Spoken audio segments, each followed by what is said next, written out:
4절까지의 말씀입니다. 성경 245면에 기록이 되어 있습니다.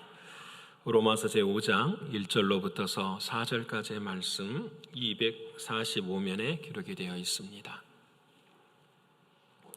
다 찾으셨으면 우리 이 시간 우리 한 마음과 한 뜻으로 함께 읽겠습니다. 그러므로 우리가 믿음으로 의롭다 하심을 받았으니 우리 주 예수 그리스도로 말미암아 하나님과 화평을 누리자. 또한 그로 말미암아 우리가 믿음으로 서 있는 이 은혜에 들어감을 얻었으며 하나님의 영광을 바라고 즐거워하느니라. 다만 이뿐 아니라 우리가 환난 중에도 즐거워하나니 이는 환난은 인내를, 인내는 연단을, 연단은 소망을 이루는 줄 알미로다. 아멘. 오늘 한 해 동안 저와 여러분은 우리 교회의 목표를 따라서 한 걸음 한 걸음 정진하고자 합니다. 우리 교회의 목표는 여러분 아시는 것처럼 오직 믿음에서 믿음으로입니다. 우리 한번 해볼까요? 오직 믿음에서 믿음으로, 오직 믿음에서 믿음으로. 지난 2021년에 우리 교회 표어는 믿음의 터가 견고한 교회였습니다. 우리 신광의 공동체뿐만 아니라 저와 여러분의 삶에 믿음의 터가 견고해지는 한 해가 되기를 원했습니다. 믿음의 터라고 하는 것은 다른 것이 아니라 내 안에 예수 그리스도, 그분이 정말 견고한가, 이것을 우리가 물으며 1년 동안 팬데믹의 기간을 지나왔습니다. 이제 우리들의 마음속에 이 예수님이 진짜 터로 견고하게 계시다고 한다면 그 예수님을 믿는 믿음이 나에게는 어떠한 모습인지 그것을 올 한 해 동안 점검하며 걷기를 원하는 것입니다. 오직 의인은 믿음에서 믿음으로 말미암아 살리라. 이 말씀의 가장 중요한 포인트는 바로 믿음이라는 것입니다. 믿음이 무엇인가, 이것을 우리가 늘 기억하고 이 믿음에 대하여서 우리가 정확한 행동하는 삶을 살아가는 것, 이것이 우리의 신앙에 후회가 없을 줄 압니다. 우리가 지난주에 이런 말씀을 드렸어요. 믿음이란 무엇이냐? 국어사전에, 성경에 나와 있는 말 말고 국어사전에는 진리에 대하여 그 진리를 믿는 마음의 상태, 이것이 믿음이라 그랬어요. 여러분, 굉장히 중요한 표현이었어요. 세상 사람들이 무엇이라 하든지 간에 내가 믿는 진리에 대하여서 그 진리에 대한 내 마음의 상태, 이것을 사람들은 믿음이라고 이야기해요. 그러기에 이 문장 안에도 믿음은 두 가지가 들어있어요. 하나는 진리라고 하는 믿음이 있고요, 두 번째는 그 진리를 믿는 마음에 대한 믿음이 있는 거예요. 그래서 믿음은 언제나 두 가지예요. 첫 번째 믿음은 무엇이냐? 하나님의 약속에 대한 믿음이에요. 여러분, 이것이 진짜로 흔들리면 안 돼요. 복음이라는 것은 여러분 앞으로 이루어질 것입니다가 복음이 아니에요. 복음은 이미 하나님의 말씀 속에서 이루어졌습니다. 그러게 기쁜 소식이에요. 이게 복음이에요. 근데 우리는 신앙생활 해가면서 이 일에 우리는 온전한 믿음을 발휘하지 못해요. 내가 열심히 하면 이루어질 거야. 내가 언젠가 열심히 노력하면 그것에 대한 열매를 경험하게 될 거야. 그렇지 않아요. 복음은 이미 예수님께서 십자가에서 이루셨어요. 그 이루신 것이 하나님의 약속이에요. 여러분, 그 하나님의 약속이 진리예요. 믿으시죠? 이 사실이 믿어져야 돼요. 하나님께서 약속하신 모든 것이 진리예요. 그래서 이 진리를, 이것이 첫 번째 믿음이요. 두 번째 믿음에서 믿음으로라는 말은 그 하나님의 약속을 믿는 내 마음의 상태예요. 그래서 이 마음의 상태에 따라서 저 사람의 믿음이 약하구나, 저 사람의 믿음이 강하구나 결정이 되는 거예요. 우리가 기도를 할 때 하나님, 나에게 강한 믿음을 주세요. 기도가 맞을 수 있지만 강한 믿음을 하나님이 준비하셔서 여러분의 마음 가운데 던져주는 것이 아니에요. 이미 믿음은 하나님이 우리에게 주셨어요. 예수를 믿는 자라면 그 믿음을 내가 삶에서 어떻게 어느 상황 속에서도 붙들고 걸어가는가. 어떤 사람은 때로 녹치기도 하니 그 사람은 약한 믿음이 되는 것이고, 어떤 사람은 힘들고 어려워도 끝까지 붙들고 걸어가는 사람을 향하여 강한 믿음, 견고한 믿음이라고 말하는 거예요. 그러게 사랑하는 주님께서 말씀하시죠. 두렵고 떨림으로 구원을 이루어 가라. 두렵고 떨림으로 구원을 우리가 이루어 가는 거예요. 그래서 우리는 이번 한 해에 우리들의 싸움은 바로 여기에 있어요. 믿음의 강한 믿음을 위해서 선한 싸움을 싸워가는 거예요. 우리가 어떻게 하면 선한 싸움을 싸워갈 수 있을까요? 지난 새해 첫 새벽을 깨우면서 우리가 함께 나누었어요. 하나님께서 성경을 통해서 이 강한 믿음을 통하여서 복을 주시는데 그 복 받는 과정과 내용을 하나님 말씀하셨어요. 그게 첫 번째가 뭐냐면 주일 성수예요. 옆에 분하고 하십시다. 주일 성수해야 됩니다. 주일 성수해야 돼요. 믿으십니까? 주일 성수하셔야 돼요. 이게 하나님이 주시는 복이에요. 이게 강한 믿음이에요. 두 번째는 매일 기도하는 거였어요. 기도하지 않고서는 생명줄이 끊어져요. 기도하지 않고서는 여러분 우리가 호흡하는 생명으로 하나님의 영광을 성령 안에 들어갈 수가 없어요. 세 번째로는 매일 말씀이에요. 하나님의 말씀을 먹어야 돼요. 먹어야 힘이 생겨서 우리가 선한 싸움을 싸울 수가 있게 되는 거예요. 네 번째는 온전한 11조 물질 생활 이야기했어요. 여러분 하나님께서 행하신 일들을 약속하신 일들을 감당해야 돼요. 다섯 번째는 매일 전도하는 거였어요. 여러분 복음을 전하는 것. 마지막은 우리가 지난 토요일 날 나눈 것처럼 매일 감사합시다. 그래서 오늘 하루가 지나면 오늘 하루 동안에 내가 감사한 내용이 하나님 앞에 무엇인가 기록해보고 그 일에 대하여서 하나님께 감사의 고백을 할 수 있는 것. 여러분 나의 믿음을 강하게 해요. 그래서 여러분 매일 기도하고 매일 성경 읽고 또 11절을 하나님 앞에 드리고 전도하는 한 사람 한 사람들마다 참 독특한 게 그 구원에서 나오는 특징이 있다라는 거예요. 특징이. 아브라함은 어떤 특징이 있었냐면 그분은 믿음이 참 강한 특징이 있었어요. 자식을 바칠 정도까지의 믿음을 강한 분이 아브라함이었어요. 여러분 아브라함뿐만 아니라 노아라는 사람도 이렇게 살아가니까 특징이 자신의 인생 가운데 있어요. 성경은 노아를 뭐라고 말하냐면 당대의 의인이었다 이렇게 이야기해요. 사람들도 인정할 정도의 특징이 노아에게 있었던 거예요. 여러분 모세는 강한 믿음을 가지고 살아가니까 어떤 특징이 있었냐면 성경에 모세의 온유함이 지면에서 승하더라. 어떤 다른 사람보다도 온유한 사람이 누가 되냐면 모세가 되는. 여러분 다윗의 특징은 어떤 뜻이었냐면 사도행전을 보면은 그 고난의 길들을 다 통과하면서 깨닫게 되는 게 주님의 칭찬이야. 마음이 합하여졌다 자기랑. 여러분 저와 여러분도 신앙의 걸음을 걸어요. 10년, 20년, 30년, 40년. 여러분 50년째 걸어가시는 분들도 계실 거예요. 여러분 바라보면서 나에게 주님이 말씀하시는 특징은 어떤 걸까? 여러분 오늘 이 아침 올 한 해 저와 여러분에게 주님이 주시는 말씀이에요. 하나님 나에게 약점이 있는데 그 약점을 어떻게 강한 것으로 하나님은 만들어 가십니까? 그것을 통해서 내 삶이 어떻게 비춰지고 어떤 모습으로 드러나 보입니까? 우리 스스로 물어야 되죠. 여러분 굉장히 중요한 거예요.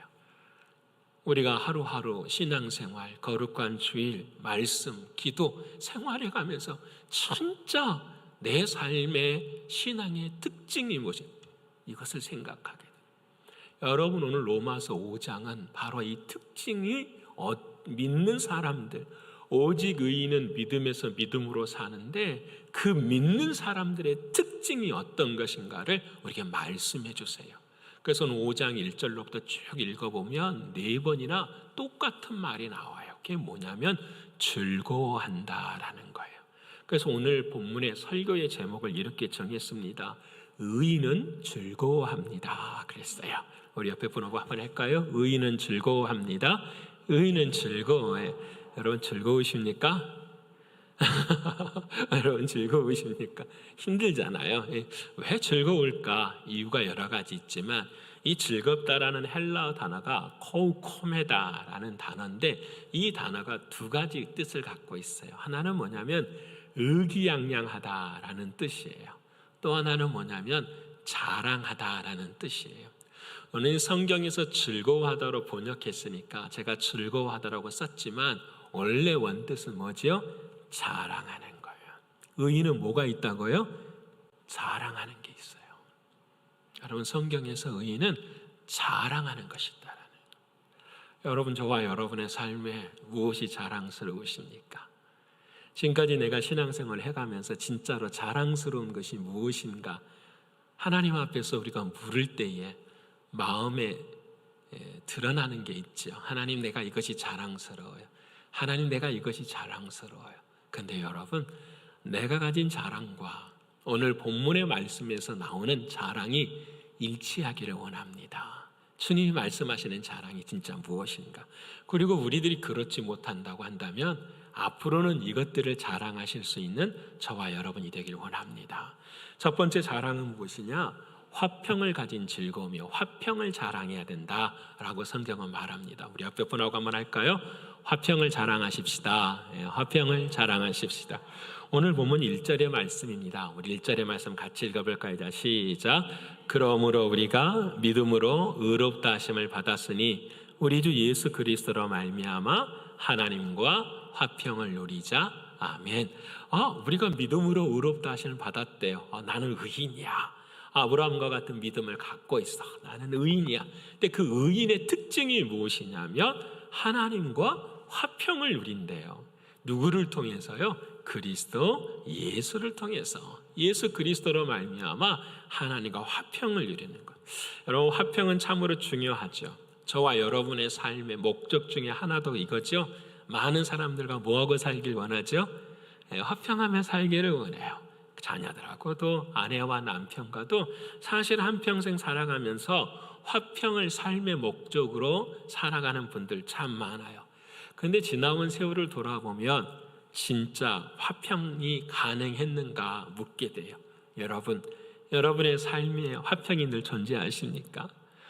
저는 안 그런 것 같아요. 늘 언제나 어떤 관계가 있죠?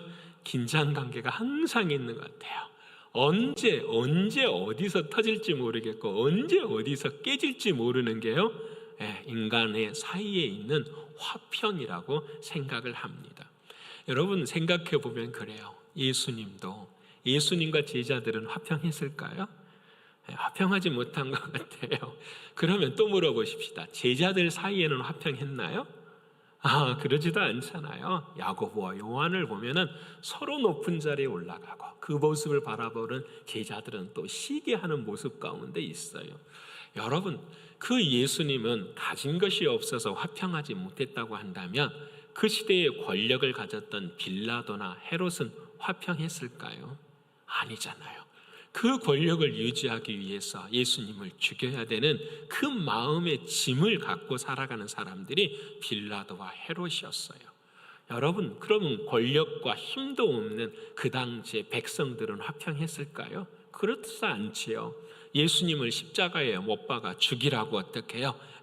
자기에게 화평을 주고 자기를 고쳐주었던 그 예수를 십자가에 못 박으라고 외쳤던 사람들이 백성들이었어요. 여러분, 이 모든 것들을 생각해 보면 맞아요. 인간에게 화평이라는 것은 존재하지 않아요. 죄인된 우리들의 인생에는 정말로 화평이라는 것은 순간순간 있는 것처럼 보이지만 없는 것이 화평이에요. 여러분, 그래서 우리의 삶을 어떤 모습이라고 말하냐면 로마서 2장 5절에 우리가 이미 배운 말씀이지만 우리 같이 한번 읽어볼까요? 자, 시작.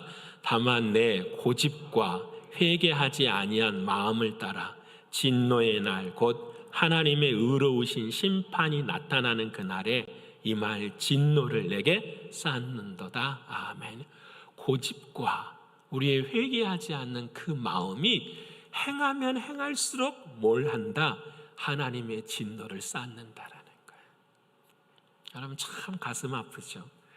우리의 삶이 행할 때마다 은혜와 화평을 누리는 것이 아니라 하나님의 진노를 쌓는 행위를 한다라는 거예요. 돌아봅시다. 그냥 지나가고 흘러뜨리는 말이 아니라 내 삶이 하나님과 화평한 삶인지 하나님 앞에 진노를 쌓는 삶인지를 돌아보기를 원하는 거예요. 그래서 여러분, 우리는 모든 행위를 하면 할수록 하나님의 진노의 삶을 살아요. 하나님의 분노의 삶을 유발시켜요. 그것이 우리들의 모습이에요.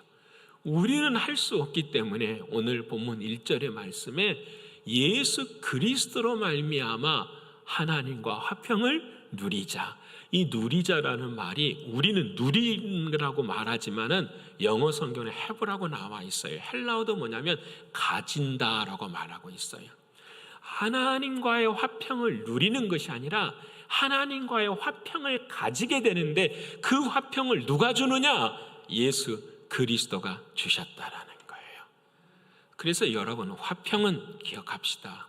화평은 예수님이 주셔야 이루어지는 거예요. 절대로 우리들의 마음에는 화평이 있을 수가 없어요. 예수 그리스도 그분이 주셔야만 화평이에요. 그래서 로마서 3장 25절에 그 예수를 화목제물로, 하나님이 그의 피로써 예수를 화목제물로 세우셨다. 화목제물로 세우셨어요. 하나님과 우리를 화평하게 하고 사람과 사람을 화평할 수 있게 한 화목제물이 되시는 예수 그리스도, 그분이 우리에게 화평을 주신다라는 거예요. 그래서 여러분, 그 화목제물이 되신 예수님이 어떻게 십자가에서 들게 됐는가? 우리는 그냥 피상적으로 예수님이 십자가에서 못 박히시고 옆구리에 피 흘려서 죽으셨다 이렇게 되잖아요. 근데 그 모든 의미가 어떤 의미인지를 하나님은 말씀을 통해 가르쳐 주세요. 그 말씀이 레위기서 3장 1절로부터 5절까지 말씀인데요. 여러분은 눈으로 읽으시고 제가 읽어볼게요. 사람이 만일 화목제의 제물을 예물로 드리되, 화목제라는 것을 하나님이 정하셨어요. 그러니까 화목제물은 누가 되시는 거죠? 예수님이 되시는 거잖아요. 우리가 아는 것처럼 예수님을 제물로 드리되, 이제 예수님을 구약에는 오시지 않으셨으니까 누구로 바꾸는 거죠? 서로 드리려면 수컷이나 암컷이나 흠 없는 것으로 여호와 앞에 드릴지니라, 이렇게 말씀을 하세요. 2절의 말씀을 보면은 그 예물의 머리에 안수하고 회막문에서 잡을 것이며 아론의 자손 제사장들은 그 피를 제단 사방에 뿌리한, 소의 목을 쳐서 그 목에 피를 전부 다 제단에 어떻게 해요? 뿌린다라는 거예요. 왜? 피에는 뭐가 있으니까요? 생명이 있으니까. 예수님의 피 흘리심이 바로 여기에 있는 거예요. 3절 말씀 보십시다.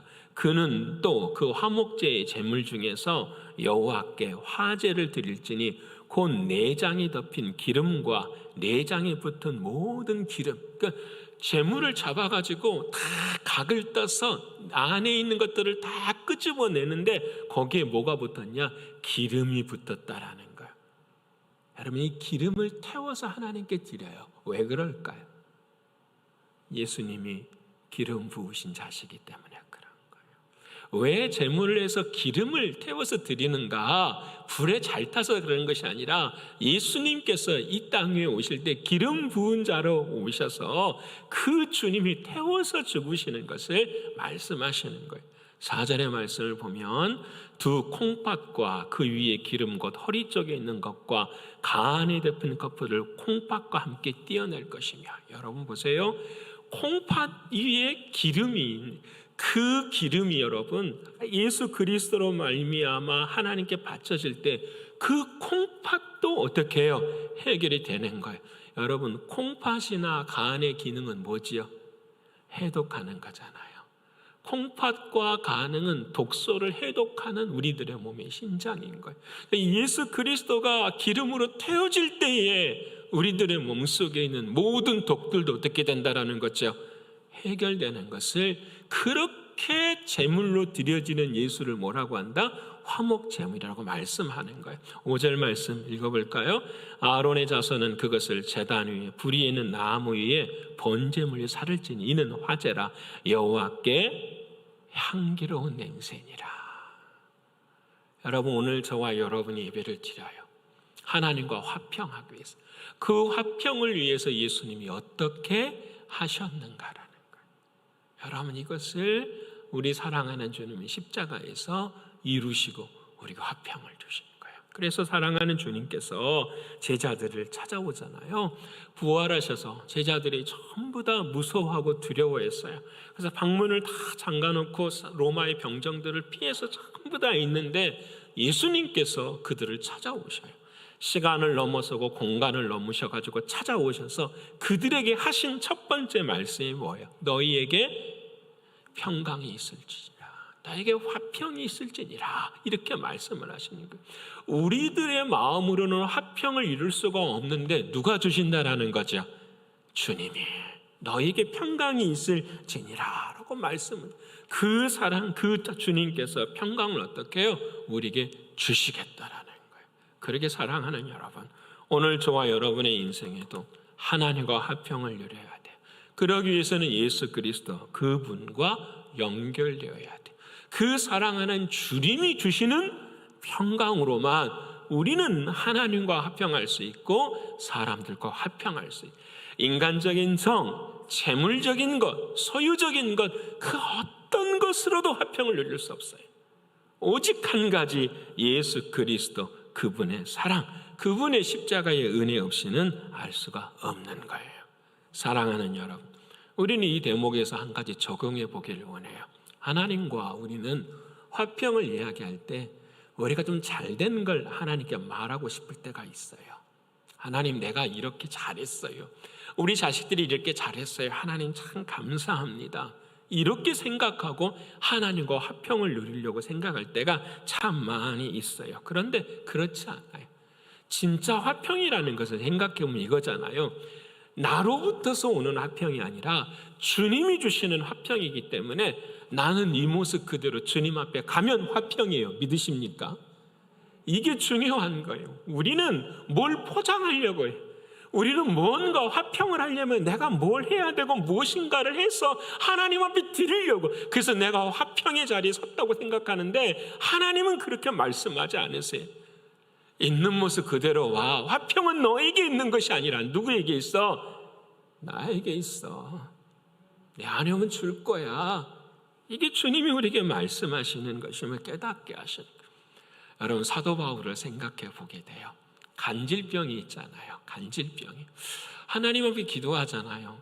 설교하다가 간질병이 나오면 얼마나 영광에 방해가 되겠어요. 근데 여러분, 하나님은 그걸 고쳐줄 생각이 없으세요. 왜 그럴까요? 그것이 고침으로 하나님과 화평이 이루어지는 것이 아니라 그 모습 그대로 나에게 나오면 내가 너에게 뭘 줄 거다? 화평을 줄 거다. 믿으십니까? 여러분, 이게 참 은혜더라. 그래서 바울에게 사랑은, 주님의 사랑은 뭐냐면 그럼에도 불구하고의 사랑이에요. 신앙이 그럼에도 불구하고의 신앙이에요. 내가 살인자가 됐는데도 하나님은 그 살인자 된 바울을 내가 너를 용서해 주겠다 이런 말도 없어요. 그냥 나와라. 그냥 오라. 사랑하는 주님이 먼저 바울을 뭐 하는 거죠? 찾아가 주시는 거, 안아주시는 거예요. 바로 이거예요. 여러분, 여호수아가, 모세가 죽고 난 다음에 하나님께서 여호수아를 세우셔서 가나안 땅에 들어가게 하셔요. 두려운 거예요. 떤 거예요. 나는 못하겠습니다 하니까 하나님께서 여호수아를 찾아와가지고 여호수아 1장에 말하잖아요. 무서워하지 말라, 두려워하지 말라. 모세와 나가 함께 있었던 것 같이 내가 너와 함께 있으리라 말씀하세요. 여호사가 잘한 게 아무것도 없어요. 한 건 뭐밖에 없냐면 두렵고 떨리운 것밖에 없어요. 근데 그 이 사람 앞에 하나님이 먼저 찾아와 주셔서 그렇게 안아주시는 거예요. 모세가 여호사가 잘해서 하나님이 안아주신 것이 아니에요. 화평은 바로 여기에 있는 거예요. 송명희 시인 여러분 아시죠? 저도 고등학교 2학년 때인가요? 그 자매를 우리 학교 강당에 모셔놓고 그분의 간증을 들었죠. 예수님을 사랑합니다. 이게 1분 걸려요. 1분 말하는 게. 참 젊은 나이에, 고등학생 나이에 그 송명희 시인의 막 온몸이 뒤틀려지는 그런 모습을 바라보면 한편으로는 마음이 불편하기도 하고 그것이 도대체 뭔가. 근데 여러분 참 이해가 안 됐어요. 근데 시간이 지나면 지날수록 그분의 삶을 이해하게 돼요. 여러분, 그분이 시도 발표하고 이제 그 감옥과 같은 지하에서 세상으로 나오게 되는 때가 있었어요.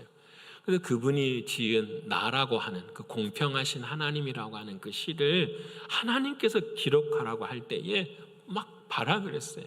하나님, 나는 이걸 쓸 수가 없습니다. 하나님은 공평하지 않습니다. 어떻게 나를 보고 공평하다고 하십니까? 아무것도 가진 거 없고 모든 것이 다 아무것도 심지어는 글도 쓰지 못하고 발로 글을 써야 되는 그런 상황에서 하나님 공평하라고 어떻게 쓰라고 하십니까? 못 씁니다. 근데 그 마지막에 순종을 해요. 그래서 그 찬양이 기독교 방송을 통해서 세상에 나갈 때요, 세상이 그냥 난리가 나는 거예요. 그래서 많은 곳에서 막 사람들이 초청하고 불러서 그분의 간증을 듣게 돼요. 너무너무 일들이 잘 되어져 가는 그때에 기독교 방송 사장님이 송명희 시인을 찾아가요. 집으로.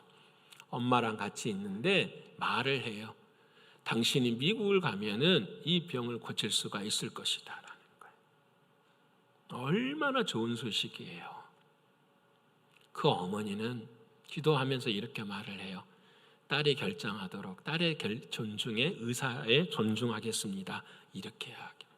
그때 송명희 시인이 기도하고 난 다음에 그 사장님한테 이렇게 이야기를 해요. 난 이대로가 좋아요. 주님이 만드신 이대로가 좋아요. 여러분 한번 생각해 보세요. 난 이대로가 좋아요. 주님이 만드신 이대로가 좋아요. 자신에게 화평이 아니라 하나님이 주시는 그 놀라운 화평. 그때에 이 말씀을 깨달을 때에 하나님께서 이 송명희 시인에게 말씀을 주시는데 그 말씀이 어떤 말이냐면 너는 가서 내 몸만 보여주면 된다라는 거예요. 그 다음 일은 내가 하겠다라는 거예요. 너는 가서 그 몸만 보여주면 되라. 약한 모습 그대로 보여주면. 근데 그 속에서 뭐가 일어나기 시작해? 하나님의 역사가 일어나기 시작해. 아픔으로 감당하는 거예요. 약함을 그대로 약함으로 안는 거예요. 근데 나의 아픔과 약함보다 누가 더 큰 거죠? 주님이 더 크신 거예요. 주님의 사랑이 더 큰 것이죠. 여러분, 이게 평안이고 화평이에요. 사랑하는 성도 여러분, 요한복음 14장 27절에 주님이 그래서 이런 진리의 말씀을 우리에게 하시죠. 한번 읽어볼까요? 같이요. 평안을 너희에게 끼치노니 곧 나의 평안을 너희에게 주노라.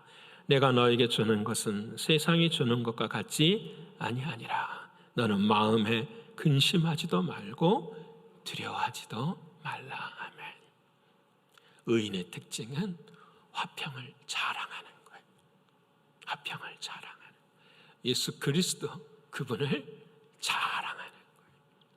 그게 진짜 화평이에요. 두 번째 의인의 특징은 뭐냐? 은혜를 자랑하는 거예요. 옆에 분 합시다. 은혜를 자랑합시다. 은혜를 자랑합시다. 은혜 많이 받으셨죠? 은혜 많이 받으셨죠? 은혜는 여러분, 은혜는 영의 눈이 열린 사람만 은혜를 깨달아요. 여러분 이해되십니까? 은혜는요, 아무나 하나님께서 주시는 그 은혜는 아무나가 받을 수 있는 게 아니에요. 은혜는 영의 눈이 열려야만 받을 수 있어요. 예를 들어 볼까요? 베드로는 처음에 주님을 만났지만 영의 눈이 안 열렸어요. 그래서 자기 힘으로 살았어요. 자기의 배도 버리고 가족도 버렸지만요, 자기의 힘과 능력으로 예수님을 어떻게 해요? 따르고 섬기려고 애썼었어요. 여러분, 근데 철저하게 어떻게 하죠? 깨지죠. 베드로가 철저하게 깨져요. 여러분, 깨지고 난 다음에 예수님이 찾아오셨을 때에 진짜 뭘 깨닫게 되죠?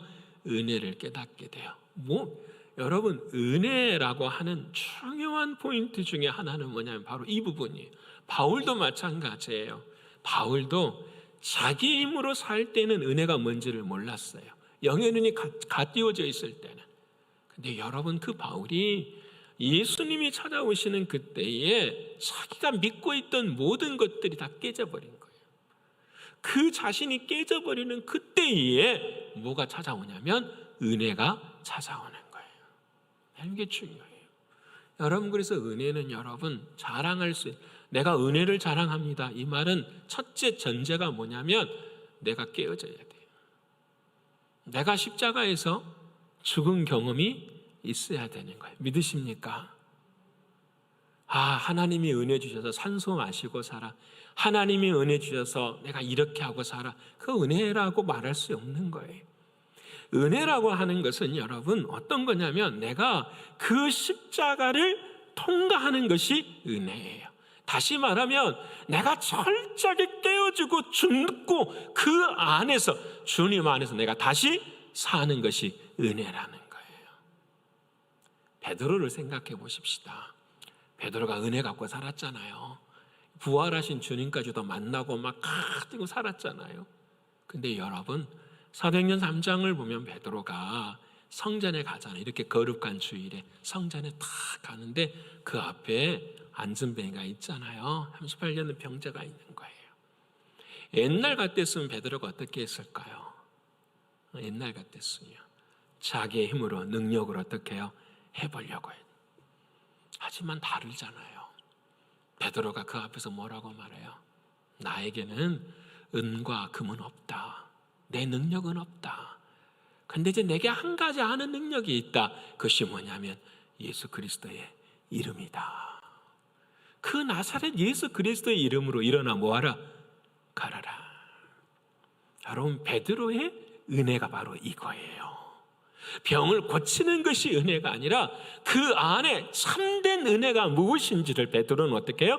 알아버렸다라는 거예요. 내가 아니구나.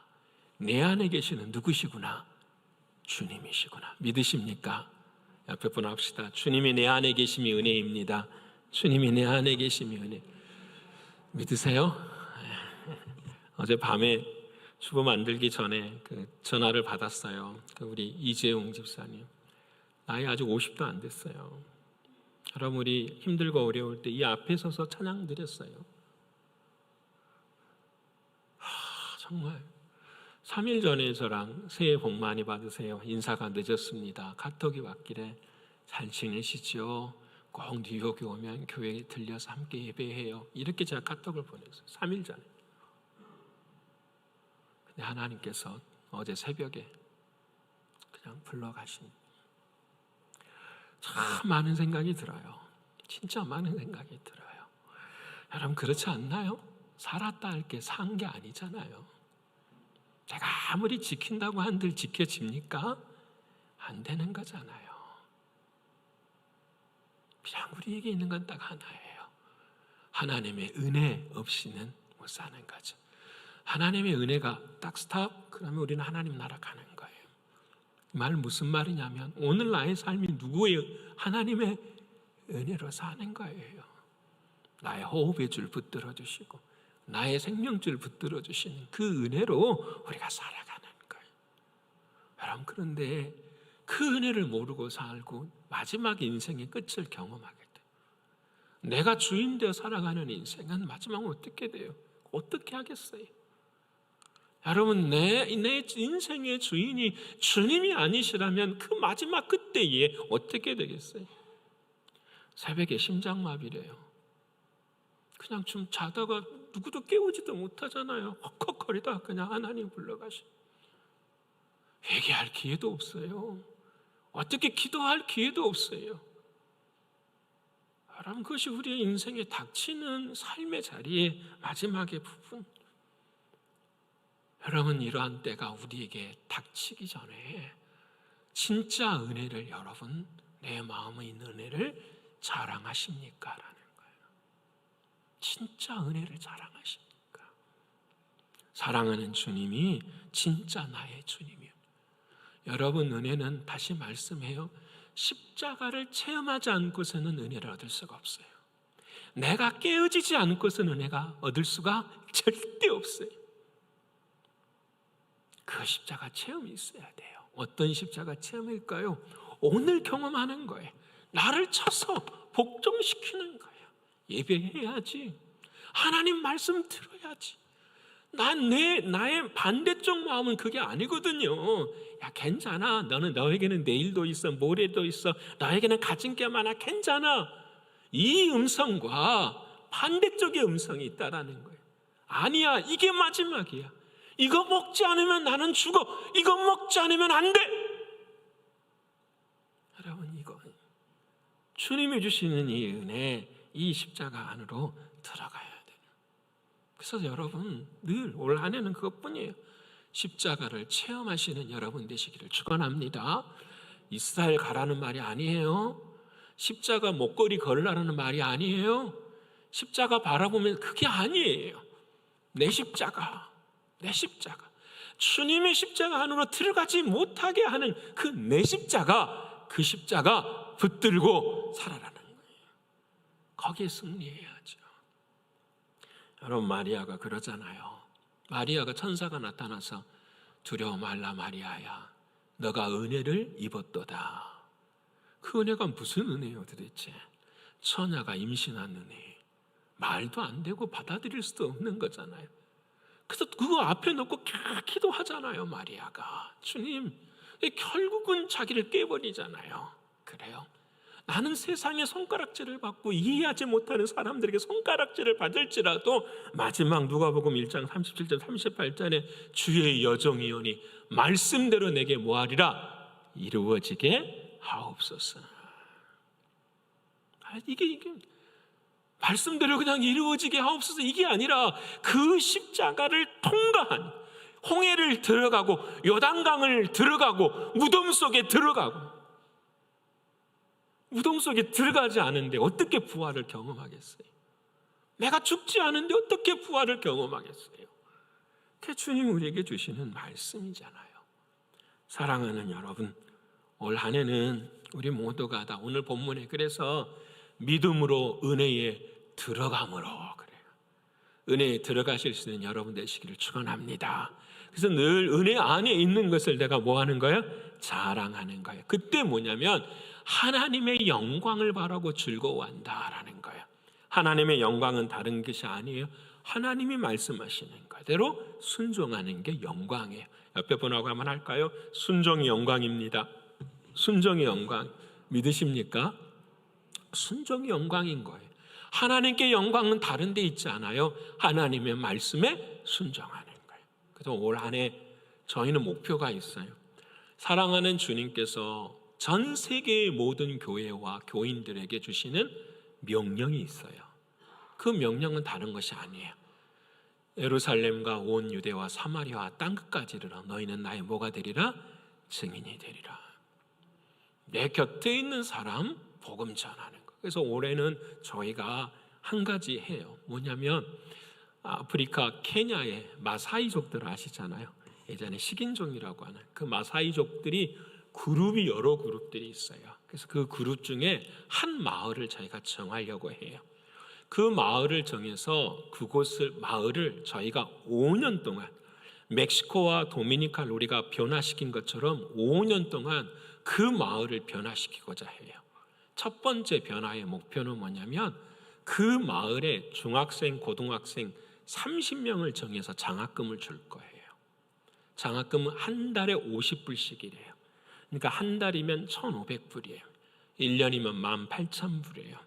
그들이 중학교에서 고등학교 때까지 졸업할 때까지 5년 프로젝트로 저희들이 할 거예요. 하게 되면 그들이 고등학교까지 졸업하면 나름대로 배움을 가지면 삶을 살아갈 수 있도록. 두 번째, 그 마을을 위해서 그 마을에 사는 사람들의 유일한 생계수단이 뭐냐면 염소 키우는 거래요. 그래서 염소를 저희들이 가정마다 사줘서 그걸 갚으라 그럴 거예요. 새끼 쳐서.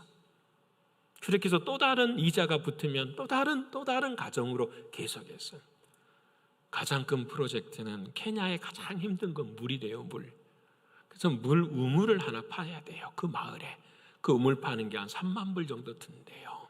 그래서 5년 동안 저희가 그래서 마지막 이 마을에 무엇까지 하기를 원하냐면 마지막에 우리 멕시코에 교회 세운 것처럼 그 마을에 교회까지 세워주는 것이 5년간 프로젝트예요. 그래서 여러분, 우리가 이제는 멀리 가지는 못하지만 그 사랑하는 마을을 완전 우리 교회로 가져와 버릴 거예요. 그래서 그 30명의 아이들을 주보의 이름에 기재하고 그들을 위해서 기도하고요. 그래서 이 땅 밖에서 한 사람을 전도하고요, 이 땅 안에서도 한 사람을 전도할 거예요. 그래서 이 올해는 2명, 우리가 선교로 전도한 사람, 그리고 국내에서 전도하는 한 사람. 그래서 우리 모두가 다 이 일에 힘을 써야 돼요. 이게 주님의 명령이에요. 이게 은혜에 들어가는 주님의 말씀에 순종하는 길이에요. 사랑하는 여러분, 이를 위해서 우리는 내일부터서 드라마 공동체 바이블도 함께 성경을 읽어가요. 그리고 필사도 하게 될 거예요. 여러분 모두가 다 참여하시는 하나님의 은혜가 있기를 소원합니다.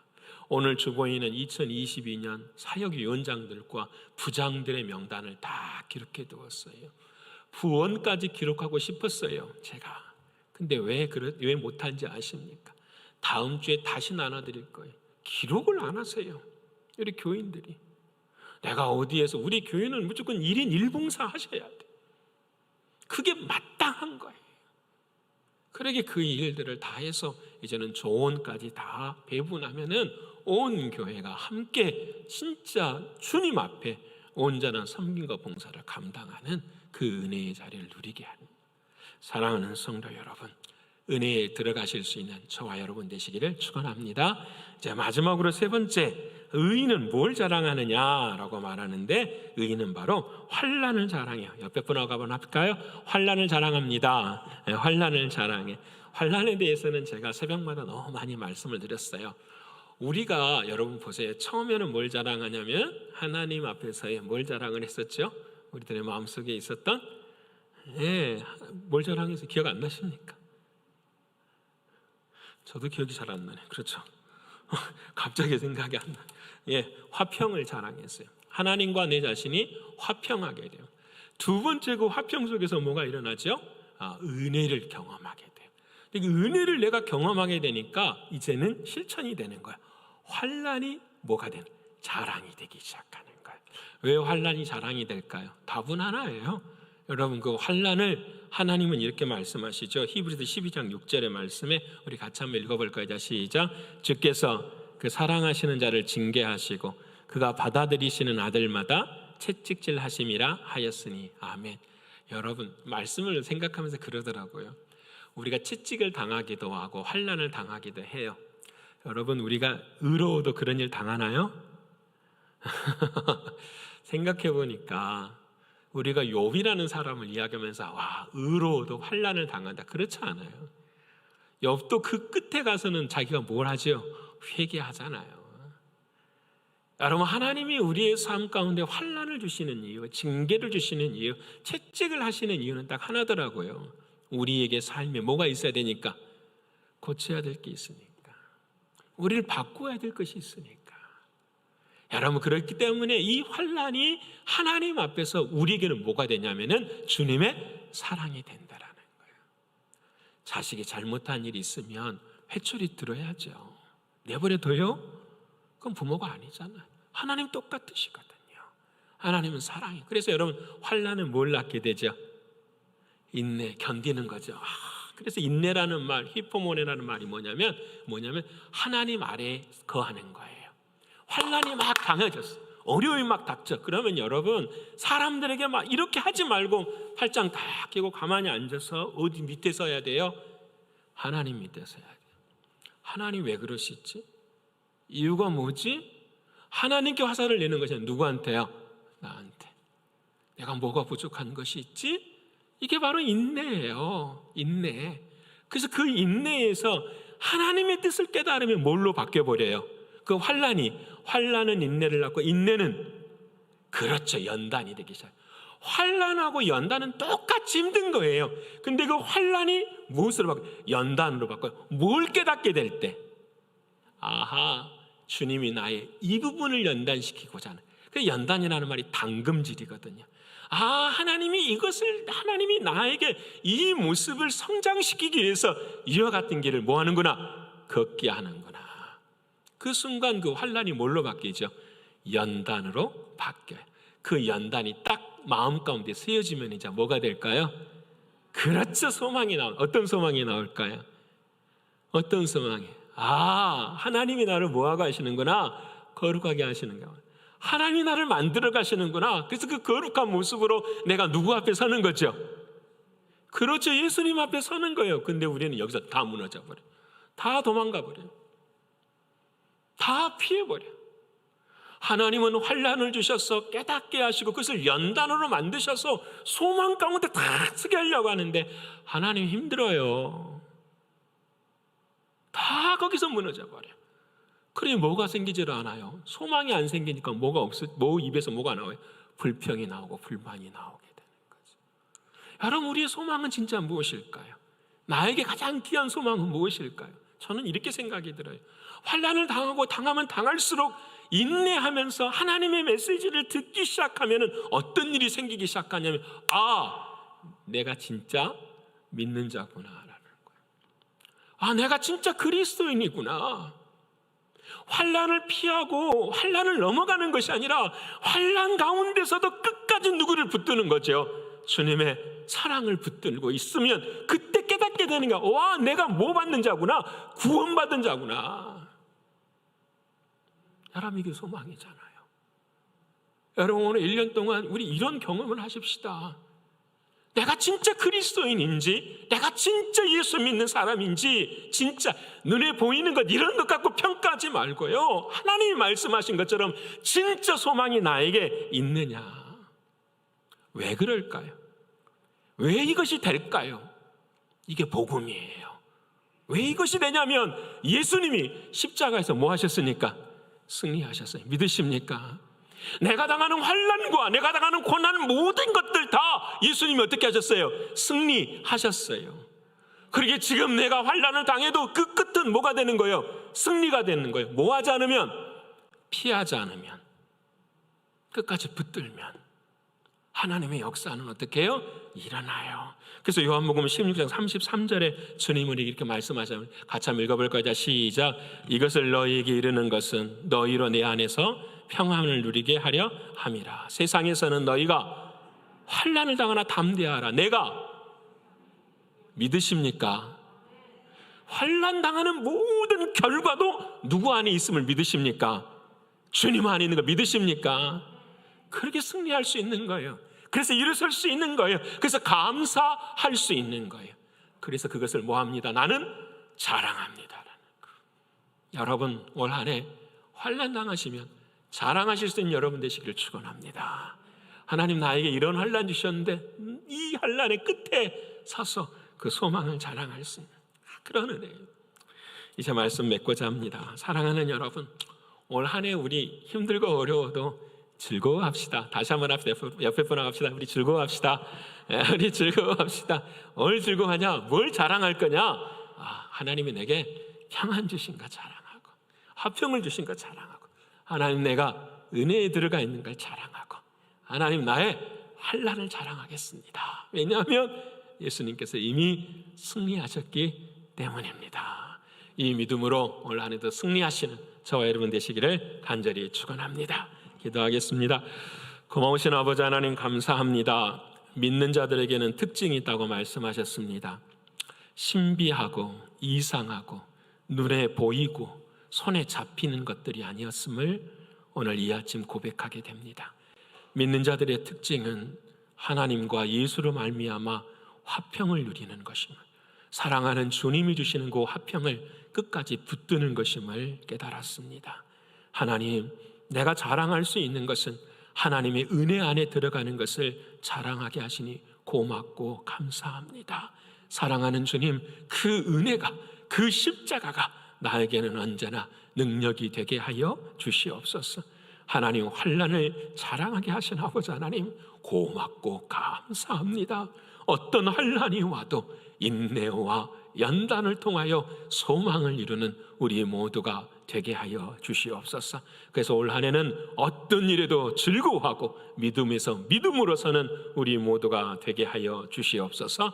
감사를 올려드리며 예수 그리스도의 이름으로 기도 올리옵나이다. 아멘.